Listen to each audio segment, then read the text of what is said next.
दोस्तों, जैसा कि एक डेडिकेटेड वीडियो के माध्यम से मैंने आप सभी को सूचित किया था कि बिहार में बीपीएससी के माध्यम से नियुक्त हुए टीआरई 1, 2, 3 के शिक्षकों के डॉक्यूमेंट वेरिफिकेशन का काम चल रहा है। शिक्षा विभाग और निगरानी विभाग और साथ ही साथ एजुकेशन डिपार्टमेंट और बिहार राज्य सरकार सभी मिल करके इन सभी के डॉक्यूमेंट्स को क्रॉस वेरीफाई कर रही हैं, जिसमें बहुत बड़े लेवल पर एक्शन भी हो रहे हैं। कुछ शिक्षकों के डॉक्यूमेंट में कुछ छेड़छाड़ पाई गई है, जिसके बाद से उनको कारण बताओ नोटिस जारी किया गया है और उनकी नौकरी पर सवालिया चिन्ह लगने लगे हैं। बहुत इंपॉर्टेंट वीडियो होगा अगर आप भी बिहार में टीआरई 1, 2, 3 के माध्यम से नवनियुक्त शिक्षक हैं।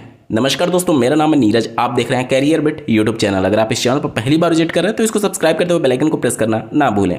जैसा कि पहले भी मैंने आपको सूचित किया था कि मुजफ्फरपुर से जितने भी दूसरे राज्य के अभ्यर्थी जो कि किसी भी प्रकार से आवासीय जाति प्रमाण पत्र या फिर एनसीएल सर्टिफिकेट में किसी भी प्रकार का छेड़छाड़ करके आरक्षण का लाभ लिए हैं, तो सीधे तौर पर उनके डॉक्यूमेंट के आधार पर उनकी नौकरी खत्म की जाएगी और साथ ही साथ प्राथमिकी दर्ज करने के आदेश दिए गए हैं। इसमें बहुत सारे लोगों को ये कन्फ्यूजन था कि जब दूसरे राज्य का कैंडिडेट होगा तो जाहिर सी बात है वो अदर स्टेट भरने पर वो जनरल में ही काउंट होगा, तो फिर इसमें प्रॉब्लम क्या है? प्रॉब्लम ये है कि कुछ कैंडिडेट्स के द्वारा गलत तरीके से आरक्षण का लाभ लिया गया। जैसे एक आम धारणा ये बनी हुई है कि अगर बिहार में आप एक जमीन खरीद लेते हैं, उसके आधार पर आप आवासीय बना सकते हैं और आवासीय के आधार पर आप जाति प्रमाण पत्र निर्गत करवा सकते हैं, जबकि यह प्रैक्टिस पूरी तरीके से गलत है। जो जाति प्रमाण पत्र के आधार पर आपको आरक्षण का लाभ मिलता है वो सिर्फ और सिर्फ आपके ओरिजिन स्टेट पर मिल सकता है या फिर सेंटर लेवल पर मिल सकता है। इसका मतलब क्या हो गया?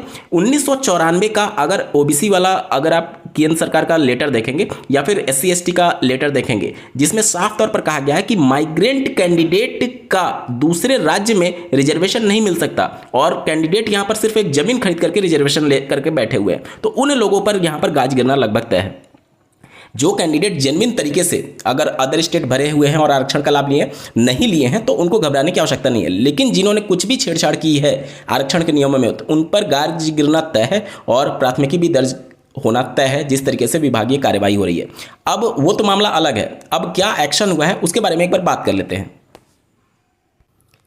दिनांक 27 जून 2026 को कार्यालय जिला शिक्षा पदाधिकारी वैशाली से एक पत्र जारी किया गया है एक शिक्षक के नाम से। आप अपने स्क्रीन पर देख पा रहे होंगे, इनमें विषय आप देख सकते हैं, स्पष्टीकरण इनसे मांगा गया है। और किस प्रसंग में? प्रसंग ये था कि असैनिक शल्य चिकित्सक सह मुख्य चिकित्सा पदाधिकारी वैशाली का पत्रांक दिनांक 25 मार्च 2026। तो ये इंटरनल अपना डॉक्यूमेंट वेरिफिकेशन सभी जिलों में चल रहा था, जिसमें अब जाकर के कार्रवाई होना शुरू हुआ है। तो इस शिक्षक से यहाँ पर एक तरीके से स्पष्टीकरण मांगा गया और किस मामले में मांगा गया उसको ध्यान से देखिएगा। ये जो चयनित कैंडिडेट थे, इन्होंने विकलांगता प्रमाण पत्र के आधार पर नौकरी हासिल की। अब इनके विकलांगता प्रमाण पत्र को लेकर के जांच कराई गई, जिसमें जांच में ये सामने आया कि जितने प्रतिशत का इन्होंने विकलांग सर्टिफिकेट बनवा रखा था, एक्चुअल में इतने परसेंटेज का इनका विकलांगता नहीं था। इसी वजह से इनसे स्पष्टीकरण मांगा गया। देखिए, उपयुक्त विषय एवं प्रासंगिक पत्र के आलोक में अंकित कराना है कि जिला पदाधिकारी वैशाली के पत्रांक दिशानिर्देश के अनुपालन में असैनिक चिकित्सा पदाधिकारी वैशाली द्वारा गठित मेडिकल बोर्ड के समक्ष आपके दिव्यांगता प्रमाण पत्र का भौतिक सत्यापन कराया गया था। शिक्षा विभाग की निर्गत सूची क्रमांक 19 पर आपका नाम अंकित है। प्रासंगिक पत्र के साथ प्राप्त चिकित्सा परिषद की जांच रिपोर्ट के अनुसार आपके द्वारा समर्पित दिव्यांगता प्रमाण पत्र में दिव्यांगता का प्रतिशत 45% अंकित था, जबकि मेडिकल बोर्ड की जांच में आपकी वास्तविक दिव्यांगता जो है वो केवल और केवल 22% पाई गई है। जांच उपरांत दिव्यांगता प्रतिशत में पाई गई इस भारी कमी विभागीय नियमों के विरुद्ध तथा यह आपके द्वारा प्रस्तुत किए गए प्रमाण पत्र की सत्यता पर गंभीर प्रश्न चिन्ह लगाती है। अतः इस कृत्य के तत्काल प्रभाव से आपका वेतन भुगतान स्थगित किया जाता है। साथ ही साथ आपको निर्देशित किया जाता है कि 3 दिन के अंदर आप अपना स्पष्टीकरण सभी साक्ष्य के तौर पर अनिवार्य रूप से उपलब्ध कराना सुनिश्चित करें। अगर कोई स्पष्ट संतोषजनक स्पष्टीकरण प्राप्त नहीं होता है तो आपके विरुद्ध नियमानुसार कठोर अनुशासनिक एवं दंडात्मक कार्यवाही प्रारंभ की जाएगी। ये पहला मामला नहीं है। दिनांक 27 जून 2026 को वैशाली से ही एक और अभ्यर्थी के इस प्रकार के विकलांगता प्रमाण पत्र पर सवाल उठे हैं और उनके लिए भी स्पष्टीकरण मांगा गया है। आप अपने स्क्रीन पर देख पा रहे होंगे, इन्होंने दिव्यांगता प्रमाण पत्र में 40% दिव्यांग होने का सर्टिफिकेट लगाया था, जबकि मेडिकल रिपोर्ट में इनकी जो वास्तविक दिव्यांगता सामने आई है वो मात्र 8% सामने आई है।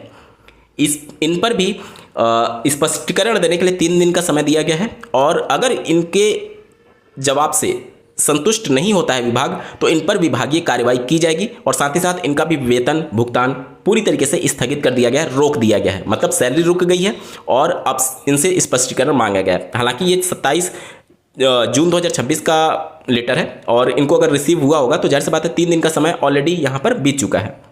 तो अब देखना होगा कि इस जिले से निलंबन या फिर इस स्पष्टीकरण से अगर संतुष्ट होते हैं तो क्या कुछ मामला निकल करके आता है, वो भविष्य की बात है। लेकिन निश्चित तौर पर जांच रिपोर्ट में ऐसे दिव्यांगता प्रमाण पत्र फेल हो रहे हैं और स्पष्टीकरण मांगा जा रहा है, वेतन रोक दिया गया है। ये दूसरा मामला था। तीसरे मामले को मैं आपको दिखाता हूं। दिनांक 27 जून 2026 को ही वैशाली जिले से एक पत्र आप अपने स्क्रीन पर देख पा रहे होंगे, जो कि तीसरे कैंडिडेट के बारे में दिव्यांगता प्रमाण पत्र के फर्जी दिव्यांगता प्रतिशत के बारे में जिक्र करते हुए नौकरी ली गई है। देख सकते हैं आप, इन्होंने अपने दिव्यांगता प्रमाण पत्र में 90% दिव्यांग होने का सर्टिफिकेट दिया था, जबकि मेडिकल बोर्ड के जांच रिपोर्ट में इनको सिर्फ 40% दिव्यांग पाया गया है। तो इनसे भी स्पष्टीकरण मांगा गया है, इनका भी वेतन भुगतान रोक दिया गया है और 3 दिन का समय दिया गया है। विभागीय कार्यवाही होंगे अगर विभाग इनके जवाब से संतुष्ट नहीं होता है तो इस प्रकार के जितने भी दिव्यांगता प्रमाण पत्र के आधार पर अभ्यर्थी नौकरी पाए हुए हैं उनकी भी जांच भविष्य में आज नहीं तो कल होना लगभग तय है। ठीक है, और अगर किसी ने शिकायती पत्र दिया विभाग को तो उस कंडीशन में तो 100% होना तय है। इसके अलावा मुजफ्फरपुर में जो मामला चल रहा है जातीय आवास और एनसीएल सर्टिफिकेट को लेकर के, उसके बारे में थोड़ी सी और मैं स्थिति स्पष्ट कर दूं जिससे अभ्यर्थियों के मन में जो भी संदेह है वो दूर हो जाए। देखिए, जनरली ये आम धारणा बनी हुई है कि किसी भी राज्य में आपकी ज़मीन है तो उसके आधार पर आप डोमिसाइल बनवा सकते हैं और उसके आधार पर आप आरक्षण का लाभ ले सकते हैं। देखिए, डोमिसाइल जो है वो एक अलग चीज़ है और आरक्षण जो है वो अलग चीज़ है। डोमिसाइल में भी 2 तरीके के डोमिसाइल होते हैं। एक तो आपका मूल निवास। मूल निवास का मतलब होता है कि आपके जो पूर्वज हैं, आपके दादा परदादा या फिर उनसे पहले के भी जो पूर्वज हैं, वो पर्टिकुलर किस राज्य के निवासी हैं उस राज्य में आपका मूल निवास माना जाता है। अगर आपके पिता या फिर दादा या फिर परदादा नौकरी की तलाश में किसी दूसरे राज्य में चले गए तो अब जिस राज्य में आप जाकर के बसे हुए हैं वहां पर आपका, अगर आप 3 साल से लेकर के 15 साल तक अलग अलग राज्यों में अलग अलग नियम है। जैसे उत्तर प्रदेश की बात करूं तो 3 साल मिनिमम अगर आप निवास करते हैं तो यहां का सामान्य निवास प्रमाण पत्र पाने के लिए आप हकदार हो जाते हैं। छत्तीसगढ़ की मैं बात करूं तो वहां पर 15 साल का नियम है। इसी तरीके से अन्य राज्यों में अलग अलग नियम है, किसी में 10 साल का, किसी में 12 साल का, किसी में 15 साल का। तो अब प्रत्येक राज्य जो है वो मूल निवास प्रमाण पत्र जारी नहीं करता बल्कि सामान्य निवास प्रमाण पत्र जारी करता है। क्योंकि किसी भी राज्य में जब आप एक तरीके से किसी इंस्टीट्यूशंस में अगर आप आवेदन करते हैं स्कॉलरशिप के लिए या फिर पढ़ाई के लिए या फिर किसी भी कार्य के लिए, तो वहां पर आपसे निवास प्रमाण पत्र मांगा जाता है। तो उत्तर प्रदेश में जो निवास प्रमाण पत्र जारी किया जाता है वो सामान्य निवास प्रमाण पत्र जारी किया जाता है, मूल निवास प्रमाण पत्र जारी नहीं किया जाता है। यहां तक क्लियर हो गया। और इसी तरीके से अन्य राज्यों में भी जो होता है वो सामान्य निवास प्रमाण पत्र जारी किया जाता है। तो अब उस सामान्य निवास प्रमाण पत्र के आधार पर आप ये दावा थोड़ी कर सकते हैं कि मैं यहाँ का मूल निवासी हूँ। अगर मूल निवासी हैं तब तो ठीक बात है, लेकिन अगर केवल आप माइग्रेंट होकर के गए हैं और वहां पर 3 साल 5 साल 10 साल से रह रहे हैं, इसका मतलब कतई भी ये नहीं है कि उस राज्य का आरक्षण का लाभ आप ले पाएंगे। आरक्षण का लाभ लेने के लिए आपके जो पूर्वज हैं वो जहां के मूल निवासी हैं केवल और केवल उसी राज्य में आपको आरक्षण का लाभ मिलेगा और सेंटर की वैकेंसी में मिलेगा। माइग्रेंट होकर के दूसरे राज्य में चले गए हैं तो वहां पर आपको आरक्षण का लाभ नहीं मिलेगा। ऐसे समझिए, जैसे कि आपके पूर्वज मान लेते हैं कि उत्तर प्रदेश राज्य के हैं, तो बिहार में आपने जमीन जाकर के खरीद लिया और बिहार का आवासीय उसके आधार पर आपने बनवा लिया। तो आवासीय बनवाने के लिए तो आप एक तरीके से एलिजिबल हैं अगर आप 3 साल 5 साल 10 साल से वहां पर रह रहे हैं तो। लेकिन क्या आपको बिहार का जाति प्रमाण पत्र के आधार पर लाभ मिलेगा? नहीं मिलेगा, क्योंकि आपके जो पूर्वज हैं वो मूल निवासी कहाँ के हैं? उत्तर प्रदेश के हैं। तो ये कैंडिडेट जो हैं अगर इस तरीके का उन्होंने कुछ किया हुआ है तो उनके ऊपर गाज गिरना तय है। यहां पर मैं बता दूं कि देखिए, जो 1994 वाला जो लेटर है, एक डेडिकेटेड वीडियो में मैंने बिल्कुल स्पष्ट सब कुछ स्थिति स्पष्ट करके रखा हुआ है। अगर आप चाहें तो मैं इस वीडियो के डिस्क्रिप्शन में लिंक दे रहा हूं, आप दोबारा जाकर के देखिए, तभी जाकर के आपको चीजें समझ में आएंगी।